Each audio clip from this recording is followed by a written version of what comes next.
Hey there, and welcome back. Today, we're diving into the world of viruses, and we have a particularly intriguing one to talk about, the Chandipura virus. So, let's get started. What is Chandipura virus? The Chandipura virus is a single-stranded RNA virus from the Rhabdoviridae family, identified in 1965 in Maharashtra, India. It is transmitted to humans primarily through the bites of infected sandflies. Chandipura virus is particularly dangerous for children, with high mortality rates reported during outbreaks. About structure of Chandipura virus.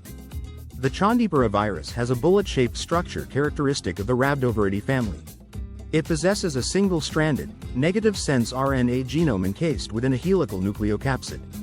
The viral RNA is associated with the nucleoprotein, N, phosphoprotein, P, and the RNA-dependent RNA polymerase, L. Surrounding the nucleocapsid is a lipid bilayer envelope derived from the host cell membrane, embedded with two types of viral glycoproteins: the matrix protein, M, and the glycoprotein, G. These glycoproteins are crucial for virus attachment and entry into host cells. How Chandipura virus transmits to human. The Chandipura virus transmits to humans primarily through the bites of infected sandflies, specifically those of the species Phlebotomus. Here's a brief outline of the transmission process. 1. Sandfly bite. Sandflies become infected with the Chandipura virus by feeding on the blood of an infected animal or human. Once infected, the virus replicates within the sandfly. 2. Human infection. When an infected sandfly bites a human, it injects the virus into the bloodstream through its saliva. 3. Virus spread. Once in the human bloodstream, the virus can multiply and spread, leading to the onset of symptoms. How Chandipura virus cause disease, pathogenicity in human. 1. Entry and initial infection. When an infected sandfly bites a human, it injects the Chandipura virus into the bloodstream through its saliva. The virus initially infects local skin and immune cells. 2. Replication and spread. The virus begins to replicate at the site of entry. It spreads through the bloodstream, viremia, to other parts of the body, including various organs and the central nervous system. 3. Immune response and symptoms. The immune system responds to the viral infection, which can cause inflammation and other immune reactions. Early symptoms typically include high fever, headaches, and vomiting. 4. Neurological impact. In severe cases, the virus crosses the blood-brain barrier and infects the central nervous system. This can lead to neurological symptoms such as seizures, altered mental status, and encephalitis, inflammation of the brain. 5. Disease progression. The severity of the disease can vary. In some cases, especially in children, the infection can progress rapidly and lead to severe neurological complications or death. The high mortality rates observed in some outbreaks are often due to the rapid progression of neurological symptoms. What is incubation period and symptoms of Chandipura virus infection?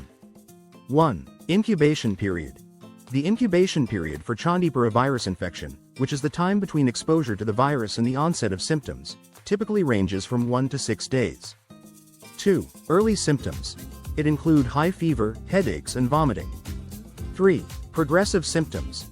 It include fatigue and muscle pain. 4. Severe symptoms. It includes seizures, altered mental status, confusion, disorientation, and encephalitis, inflammation of the brain, which can cause severe headaches, sensitivity to light, neck stiffness, and changes in behavior or personality. 5. Neurological complications. It includes coma in severe cases and neurological damage, which can be long-lasting or permanent. How to diagnose Chandipura virus infection. Diagnosing Chandipura virus infection involves 1. Clinical evaluation. Assessing symptoms and patient history. 1. Laboratory testing. Utilizing RT-PCR, virus isolation, and serological tests like ELISA and IFA to detect the virus or antibodies. What is treatment for Chandipura virus infection? No specific antiviral treatment is available. Supportive care includes fever control, hydration, and symptom management. Hospitalization and intensive care may be required for severe cases. Preventive measures are essential to manage symptoms and prevent complications. How to prevent Chandipura virus infection? 1. Insect repellents. Use insect repellents containing DEET or other effective ingredients on exposed skin and clothing. 2. Protective clothing. Wear long-sleeved shirts, long pants, and socks to minimize skin exposure, especially during peak sandfly activity times, dusk and dawn. 3. Bed nets. Sleep under insecticide-treated bed nets to protect against sandfly bites during the night. 4. Insecticide use. Apply insecticides around living areas to reduce sandfly populations. 5. Sanitation. Maintain cleanliness and reduce potential breeding sites for sandflies, such as stagnant water and organic debris. 6. Surveillance. Conduct regular surveillance of sandfly populations and monitor for outbreaks of Chandipura virus. 7. Community education. Educate local communities about preventive measures and the importance of protecting themselves from sandfly bites. 8. Vector control programs.